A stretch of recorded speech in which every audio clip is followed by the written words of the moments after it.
America అధ్యక్షుడు Trump ఇరాన్కి మళ్ళీ గట్టి వార్నింగ్ ఇచ్చాడు. ఎందుకంటే అమెరికా సైనిక స్థావరాల మీదన అరబ్ కంట్రీస్లో దాని మీద దాడి చేస్తున్న నేపథ్యంలో ప్రతీకారానికి దిగకపోతే వదిలేస్తాం, అలా కాదని దాడులు చేస్తే ప్రతి దాడులు మరింత తీవ్రంగా చేస్తాం, ఎవ్వరూ ఊహించని రీతిలో ఉంటాయి ఆ దాడులు, తట్టుకోలేరు అని చెప్తున్నాడు. ఓ రకంగా ఇప్పుడు కొమైనీ కొడుకు వచ్చి పరిపాలన చేపట్టిన తర్వాత చేస్తున్నటువంటి హెచ్చరిక ఇది.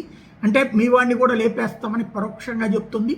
మీ కొమైనీని లేపేశాం, అంతటితో ఆగిపోండి, మేముగా మీకు ఇన్వాల్వ్ కాము అని పరోక్షంగా చెప్తోంది. తద్వారా ఎవరైతే ప్రజలే తిరగబడి ఇక ప్రభుత్వాన్ని స్వాధీనం చేసుకొని మేము కొమైనీని లేపేశాం కాబట్టి అని పరోక్షంగా చెప్తోంది.